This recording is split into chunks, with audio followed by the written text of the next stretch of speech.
Welcome to Getting to the Truth in This Art on MTR Podcast. I am your host, Rob Lee, and today's guest is the Executive Director of Motorhouse, a nonprofit arts hub, gallery, and performance space that encourages new visions, bold statements, and emerging voices to celebrate the artistry of our city. Camille Kashaka, welcome to the podcast. Hey, I got all of it in. I'm happy about it. You got it all in. So thank you. And I'm happy that we're able to connect and chat. I read some things in your background and your bio that caught my attention. So a few of my questions are really in that space as well. I'm sure you saw it. But if you will, describe your work and kind of how it's been over the last year, because my understanding is it's been like a little over a year, maybe, right? Yeah. So I came on board at Motorhouse in February of 2020. So I had 6 weeks in the office and then we closed. And I went to like 3 events while we were open. So I didn't ever get like a really good grasp of what Motorhouse was when I got there. Basically my entire experience at Motorhouse has been the COVID experience, which is, it's been a interesting journey because, like, on one hand, there was no blueprint to follow, but on the other hand, there was no blueprint we had to follow. Right. We could do anything. But yeah, basically, right now, what Motorhouse is doing is, we're about to reopen. Yeah. So July 1st, we're going to be open. It's going to be popping. But between March 2020 and, today, we've been doing like a mix of virtual programming and small, intimate, in-person programs. So I don't know. That answer. No, it does. And so in it, that focuses on that art scene in Baltimore and providing that space, whether it be for performance and whether it be for the gallery experience. I saw quirky stuff, former guest that was on there. Yeah. And so speaking on that, what kind of ideas, concerns, or objectives kind of motivated your work and your interest in kind of coming aboard with Motorhouse? Okay. So coming to Motorhouse was a dream come true. I literally went to an event in 2018 at Motorhouse and I said, this is where I want to be. And for 2 years, I stalked Motorhouse and tried to find my way in. And I sent a number of emails just cold saying, hey, let me be down. And at some point they let me be down. I mean, and that's how it works sometimes. People, we try to do this passive thing that I'm not a big fan of. And I think if you want the interview, if you want the connection, if you want to work at the place, it's don't let things stop that, in terms of reaching out. And, there have been guests that I was able to book because it's an interesting list of guests. I think I have a little bit of everyone from in and around the city on there. And there are a few that's like, oh, snap, you hit me up like a year ago. I was like, yes, I did. And he's like, oh, you hit me up like 5 more times. I was like, I did. And, sometimes people are like, yo, it's not a great time. Can you hit me back in a few weeks? Because they just had that buzz and they had to work on something. So it's good to hear that, people out there doing it and, that gumption and that desire to just follow through. It's like, look, I like what you guys are doing here. I want to be involved. I want to be down. Put me down. Yeah, absolutely. I think for me, I've gotten more traction professionally and career-wise by knowing people than I've never gotten a job in the industry where someone didn't at least know of me. Right. If I just submitted my resume or my application, I might get an interview. I might get a second and a third interview. Right. But I have never booked the job. It's always been, I've worked with you on some other project, or we've been in the same space and you've heard about projects I've worked on or organizations I've worked at. Or about an organization that I've worked at, and because I've associated my name with that place, you have sort of an idea of how I must work, but it's never been like cold. Yeah. I've never gotten anywhere just cold. And so I'm all for like excuse me, would you be interested in an informational interview? I would just like to get to know you and your organization better, just to get my name in your brain. Absolutely. I think like some people, they kind of stick out, and, you know, that's the thing that kind of capture it, you know, like here it's that community setting that it's like, oh, you were at Motor House, or oh, like, you know, you were here at Creative Alliance, you were here at this gallery, that gallery, or you start seeing kind of the same people in the same scenes, and it's like, all right, it's almost it's almost like co-signing in a way of like, oh, you do good work, so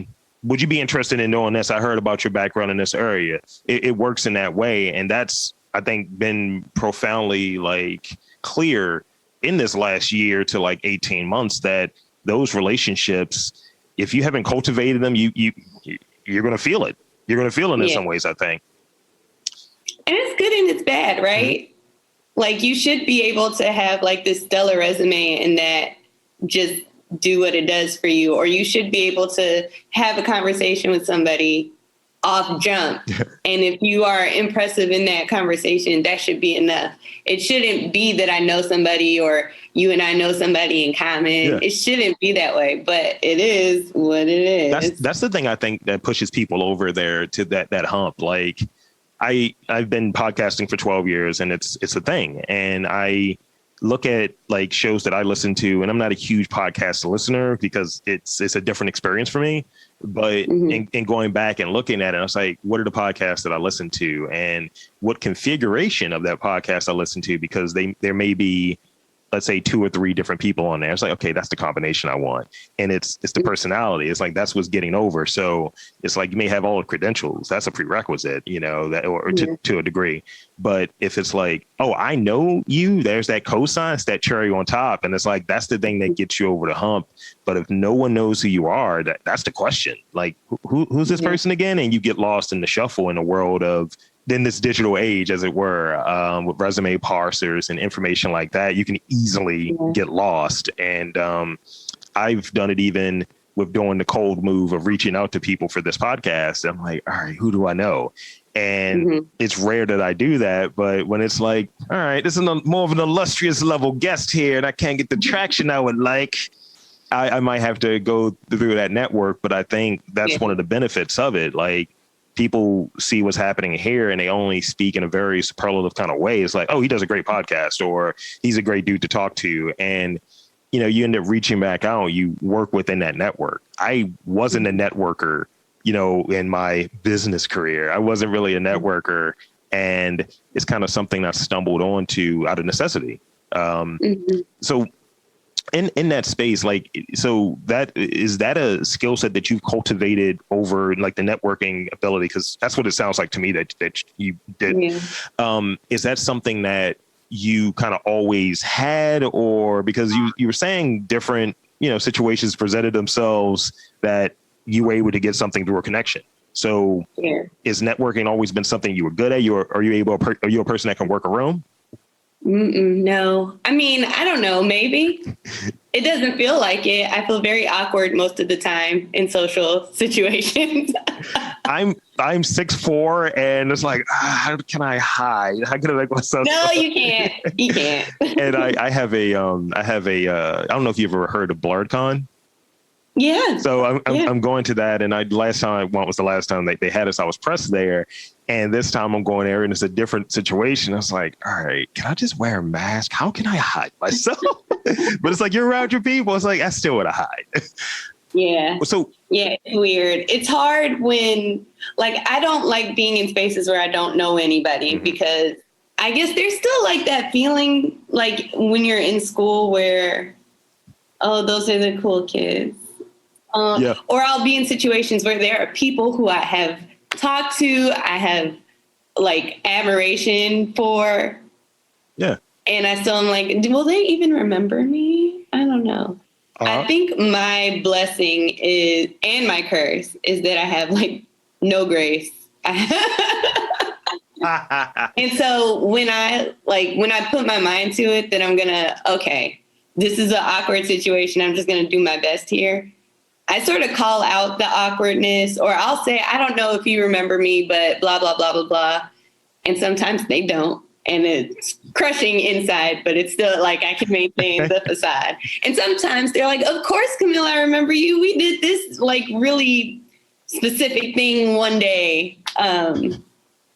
So I even like in the fundraising realm, I have never considered myself a fundraiser. And the only way I know how to do it, I think there's a finesse that other people have that I've never picked it up. And so, you're supposed to be like making these new contacts and nurturing these relationships. And then you ask for money. Like, it's weird. So I'll say, listen, I really admire the work that you're doing in the community. I'm going to ask you for money, but not today. Let's talk a little bit. And I've gotten like great response from that. Like, thank you for being forthcoming. I'm like, it was not for you. It was because I don't know how to do this the other way.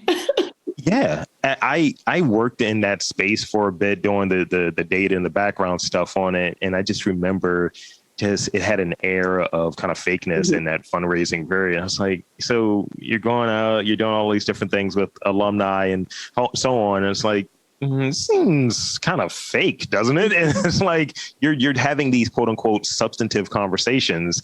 You're on the clock to cultivate these things, and it kind of impacts the purity of those interactions. And some people just see it. They're like, I don't want to do anything with you, let alone here's a couple of dollars or whatever's for what you're raising funds for. So what are some projects that and this may be a little weird because of the last year or so, but what are some projects that you've organized or been a part of that have been really exciting to you? Okay, so the biggest program to come out of Motor House in the last year is the Digital Artist Portfolio Program. I love this program because it is literally birthed from COVID. We had a number of conversations with artists in the community, artists that we already had relationships with, and some strangers, but people who are doing the work. And because of COVID, they were not getting paid for it. And we said, what do you need? Like, how can we help? Because Motor House, we're a venue, right? So we didn't know what our role was supposed to be if we couldn't be a venue. So we asked a lot of questions, and the biggest response we got was, we need resources, we need space, and we need money. And I said, word, that makes a lot of sense. Absolutely. So the DAP program came from that. And we said, well, what are the resources that artists need? They need professional development. They need headshots. They need production stills. They need high quality video because it's going to be a virtual world for the foreseeable future. And there's probably like, even after that, I don't know that we're going back. I think virtual performance is going to be a thing from now on. So you get high quality video, you get put in contact with grant makers and you learn how to write grants. You get put in contact with a marketing firm. So you learn how to do like your social media stuff. If you want, you can get a mentor. We can like find someone who's doing what you say you want to do, and they can help you, even if it's just a conversation. They can help like guide your path a little bit. So, and you get paid for your performance, and it's not bad money.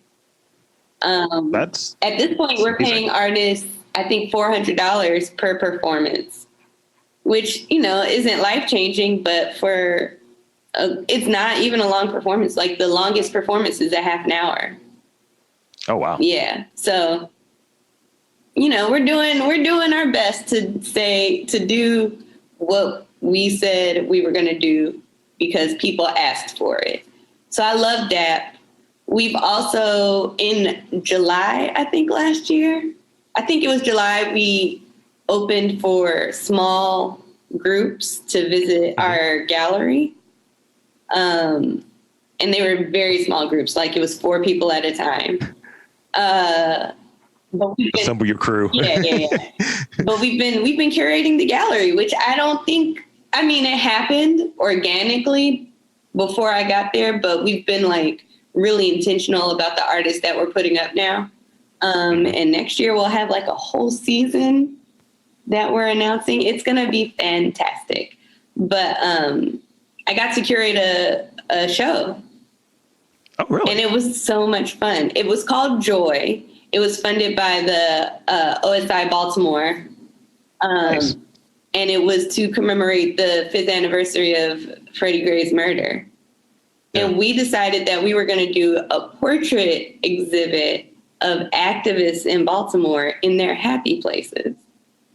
That's great. And the whole point was to create an environment for the activists that is like rejuvenating and happy and peaceful, because, you know, they're doing really difficult work. Mm-hmm. And so let's honor them, and let's make sure that we focus on what makes them happy and not necessarily like the hardness of their work. Right. And they just were so beautiful. Like every activist who came, they came gorgeous to these photo shoots, and their places were super cool. We did one in a nail shop, in a Black-owned nail shop. Yeah. We did one in a Black-owned hair salon. We did one at the waterfront. We did one in front of a cigar bar. Do you call a cigar place a bar? I don't know, but it was like sure. It was a cigar place. It's just incredible. So yeah, that one was, and the photographer is an emerging artist that we found in the newspaper. She had been taking photos of the protests that summer.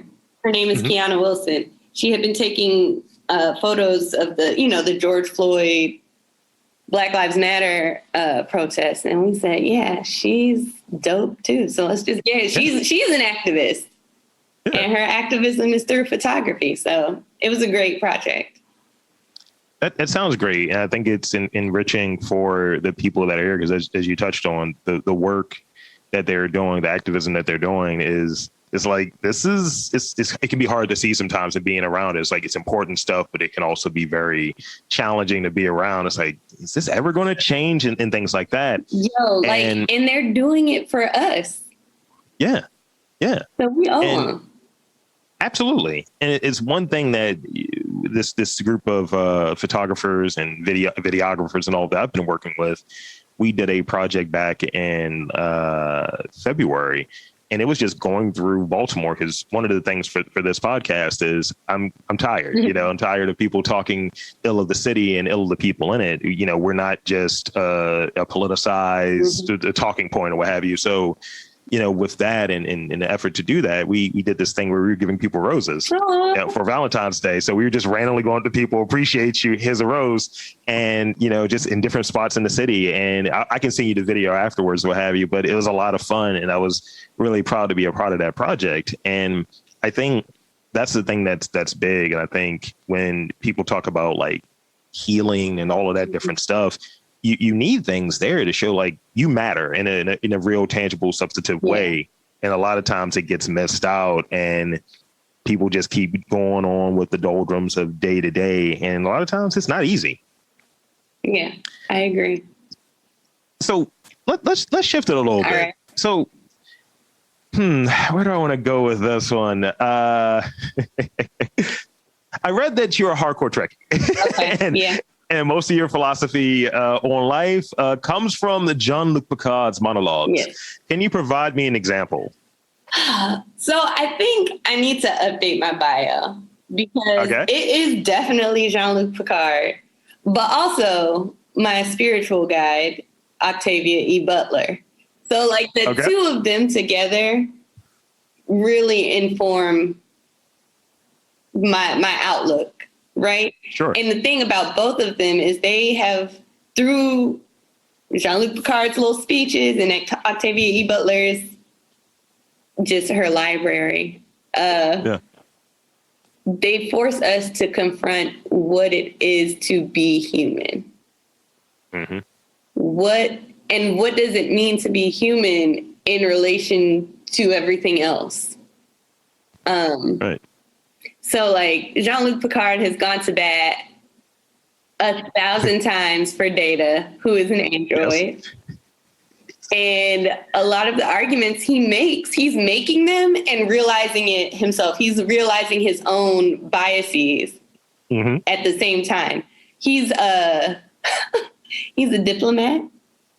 And so I've learned like diplomacy from him because again, I don't have grace. I don't have a whole lot of diplomacy. It's very hard for me to like figure out how I'm supposed to say what I'm thinking without being rude. No, totally. But he's good at that. Do you know Star Trek? Okay. So I'm just going to talk as if everybody who listens to your podcast knows what I'm talking about. I would hope they know. I would hope so.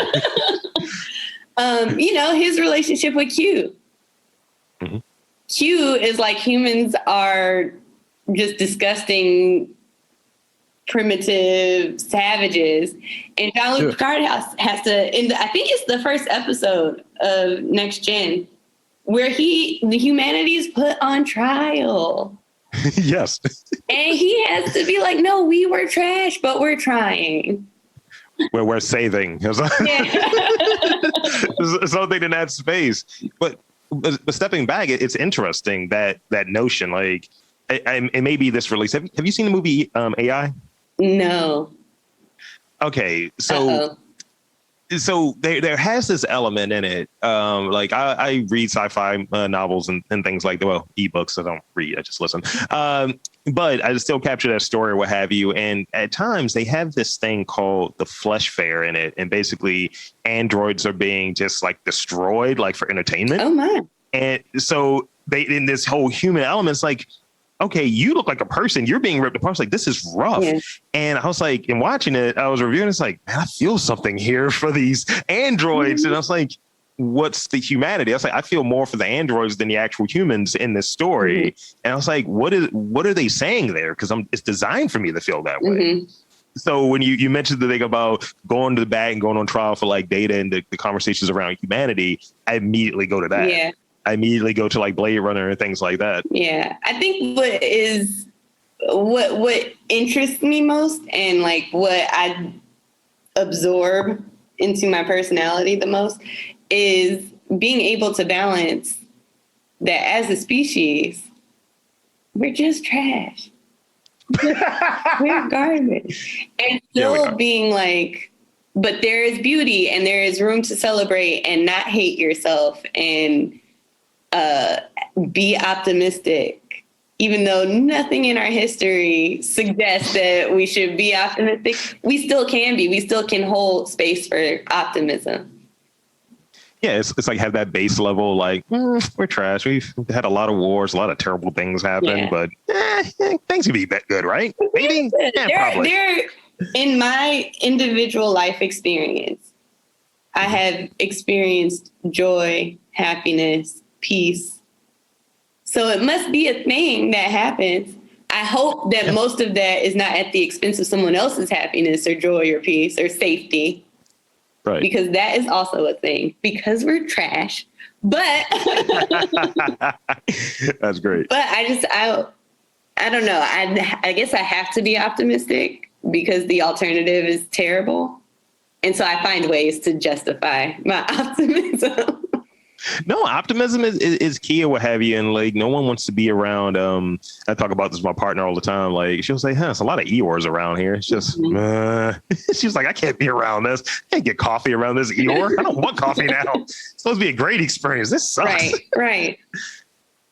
So if you had all the money in the world, unlimited financial means, which cultural, artistic or professional experiences are you investing your time and money into in this kind of local space? And I feel like you may have answered it in terms of like the work that's happening, but I thought I'd still ask that. Yeah, maybe. We'll see. We'll see what I ramble on about in the next few minutes. I actually am on this, like, I don't know what you call it, like this soul searching journey that happened because of COVID. I was literally running around a track And the thought occurred to me, if I met God and asked, who am I? What would the answer be? And I don't know. I'm still figuring it out, because so much of my identity is wrapped up in my Blackness, in my womanness, in my Black womanness, in my straightness, in my cisness. It's so wrapped up in these things that people have told me who I am and the things that I do. And I don't like that. I don't like that part of my identity is attached to Motorhouse. I don't like that part of my identity is attached to being an arts manager. I love being a Black woman, so that, yay for me. But it's still something that somebody told me that I was, and is not something that is part of me as an individual creation, if that makes sense. It does. So I says all that to say, the only part of the answer that I've discovered in this year and a half is I really enjoy learning things. So I think if I had no restrictions, I would spend all of my time learning stuff. I would learn more about like Afro-Caribbean arts and culture, because my mom is Trini, and I haven't spent enough time like digging in. I have my whatever I was raised in, but I haven't dug into it. I would spend more time learning about like Black American cultural traditions that aren't just like soul food and hip hop, right? Right. There's so much there that I would like to dig into. I have always wanted to be a mechanic. Oh. I want to learn to do hair. I want to finish learning French. I want to learn a African language. Yeah. I just started taking boxing lessons. Let's get it. Yeah, I'm about to, be the champion. Work the jab, left hook to the body. Yeah, let's go. Yeah. I got a strong hook. I got a strong left hook. That's what I learned. I don't duck well. Oh shit. Yeah. I'm gonna get hit. But you hate to see it. I think that's what I would do. I would just keep immersing myself in new information. And I think in that's taken out, and within that, and maybe it's taken out, and within that network of people that are around you and that are close to you, it's only by proxy given out. Like it's like I always describe myself as kind of the cowboy of things, and outside of just the traditional white cowboy, because they're terrible, yeah. But the cowboy of I'll go over the ridge and I'll try that new thing and I'll come back and I'll share it with my family, my friends, people that are close. And I always get hit with you're bougie. Why would you be into that? But then it's like, well, tell me more about it. Yeah. And it's kind of that. And that's what I was hearing, where it's like, I want to learn this. I want to bring this in. I want to be able to have these new skills. Cause I think when you stop learning, you stop growing, then you kind of stop living. Yeah. Really? Yeah. I've also always enjoyed homework. I was like, all right, you had me there for a second. I was like, homework. I lose everybody at some point. I've always enjoyed, I had a toy once that wasn't a toy. It was like a math workbook. I mean, I'm more of a word guy, and I realize that sometimes my vocabulary is not great because I choose certain words over other words a little too much. Mm-hmm. And so I used to always have those SAT books with all of the different stuff, and used to throw around here's a $5 word. I'm gonna throw in this conversation to make it look like I'm not completely inept. But I'll work it in my cage, just all right, you were reading a book this week. So speaking back on your role, and not necessarily as Motorhouse, because I kind of got what you were saying a moment ago, as far as what one's identity means. So it within your identity is purely Camille, hard stop, right? Mm-hmm. What do you feel your role is within the arts, specifically in Baltimore, and maybe even beyond? Because it may be different from your role in Motorhouse. Yeah. No, in this particular capacity, it's the same. The thing that I have loved most about my job here and other places is handing a check to people. I love paying people. I love the feeling I get. It's the truth. Take advantage. The feeling I get at the end of like a performance, and I go to the band leader and I'd be like, "Here, I got something for you." And it's like that instance where it's like, "Oh, I'm getting the full amount." Thank you, because you know how they show them in movies. It's like, it's a little short this time, isn't it? No, I love that. So whatever position I can play to bring an artist, an audience, and some money into the space, that is the position I want to play.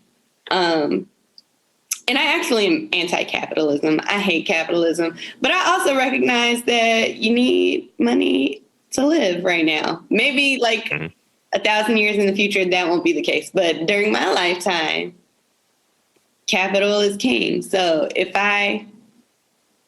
what I do to make myself feel better is equate prioritizing money.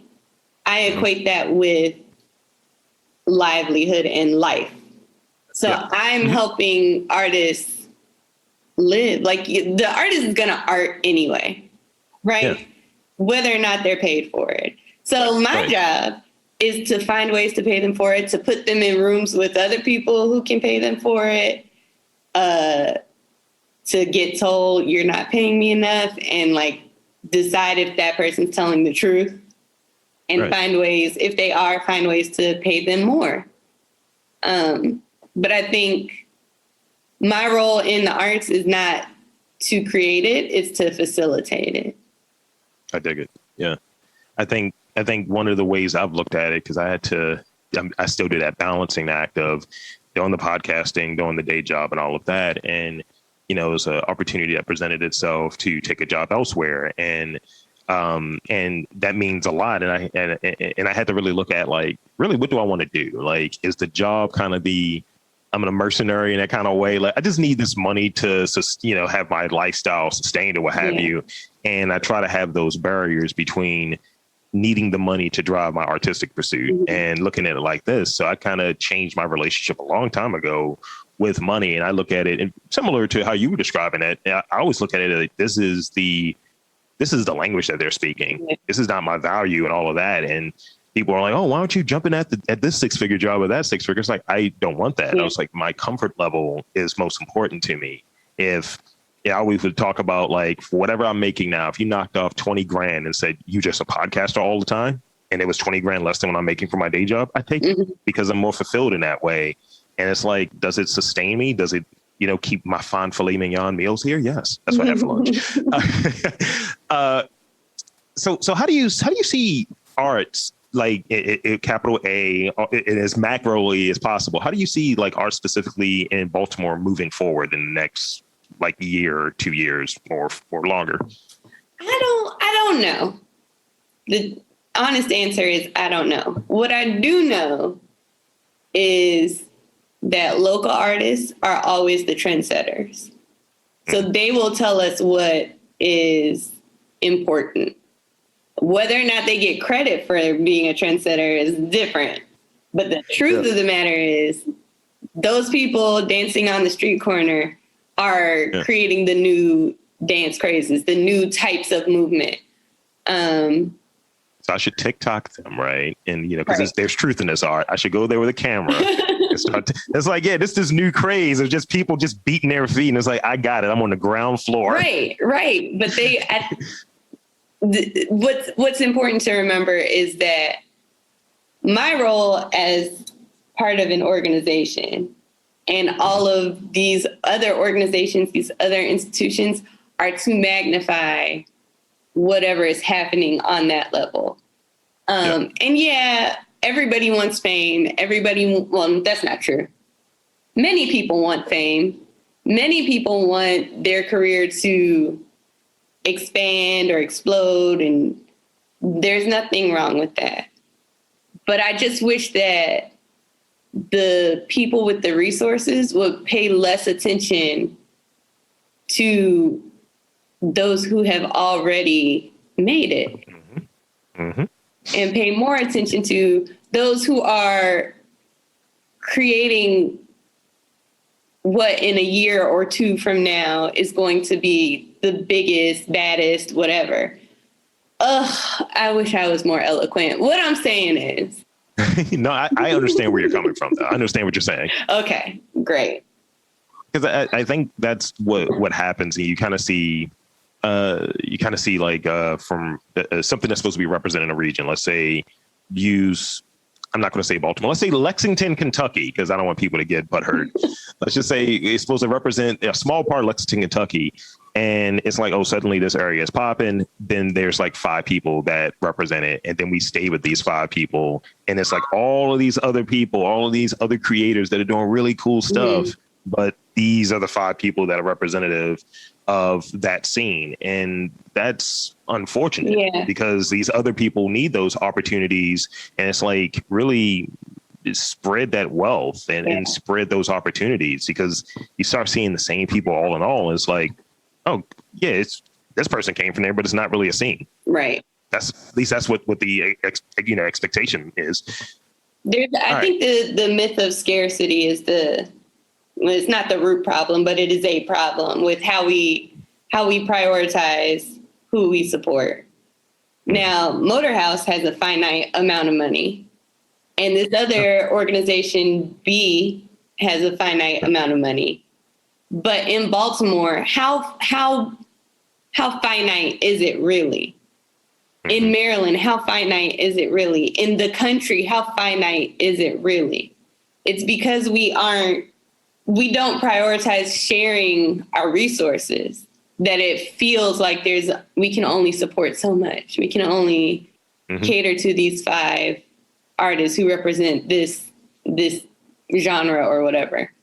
And it's not true.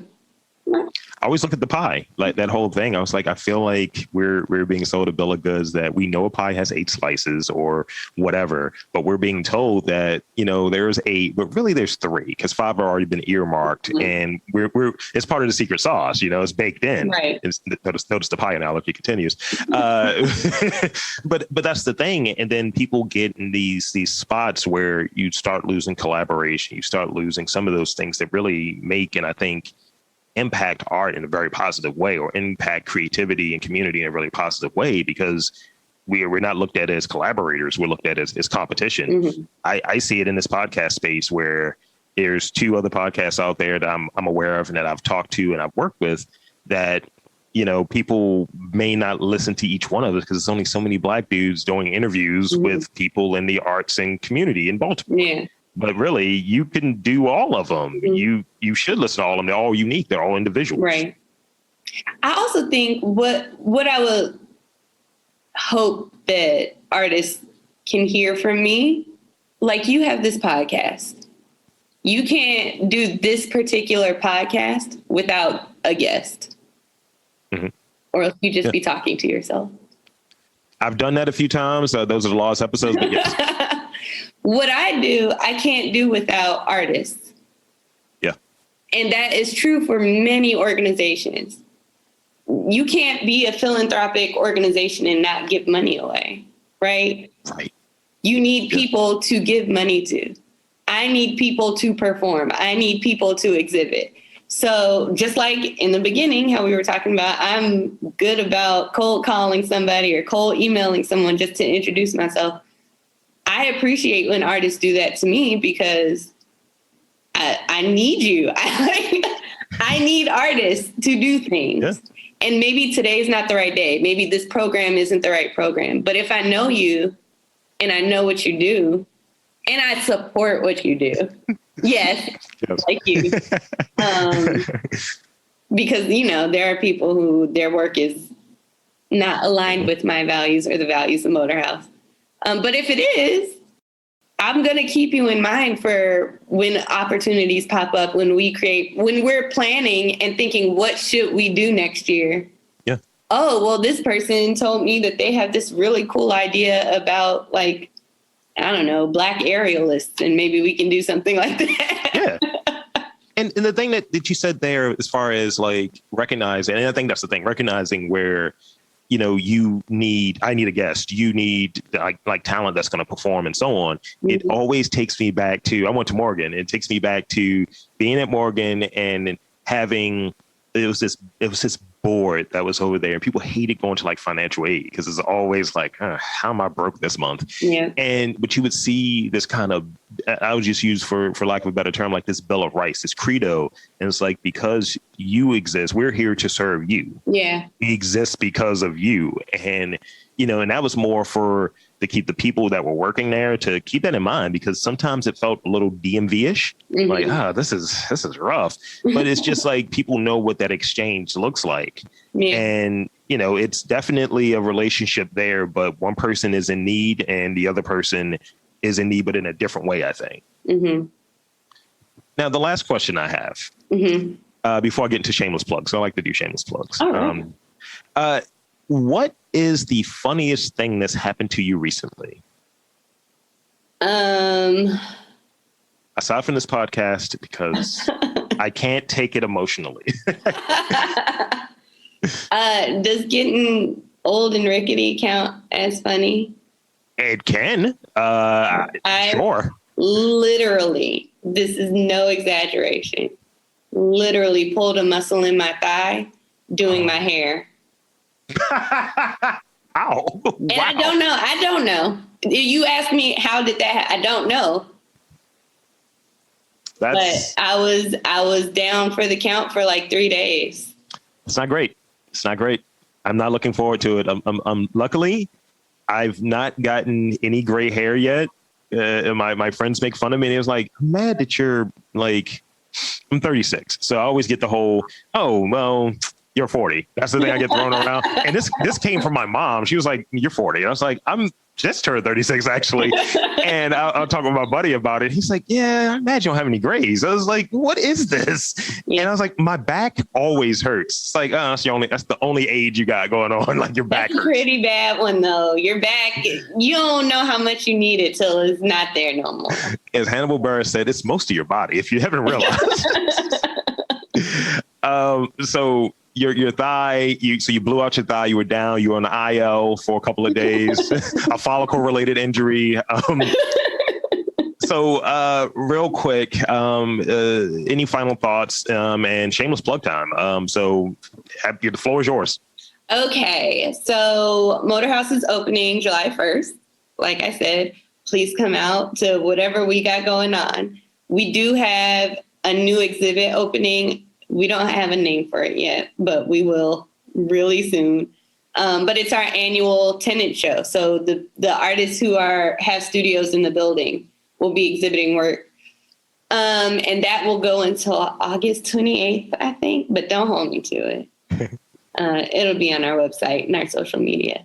But we have that. And then this month we have our new DAP cohort. So our 4th cohort of artists will be performing and exhibiting in July. And that's virtual. So you just tune into our Instagram television and enjoy it from the comfort of wherever you are. But the tenant show, you got to come to that.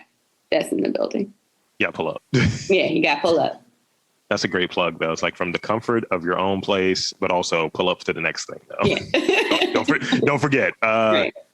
And the social media website, all of that good stuff? Yeah, so the website is motorhousebaltimore.com. We're Motorhouse Baltimore on Facebook and Instagram. So, yeah. So there you have it. Thank you so much for being a great guest and coming on and spending this afternoon with me. No problem. It's a joy. So for Camille Kashaka, this is Rob Lee saying that there's art in and around Baltimore. You just got to look for it.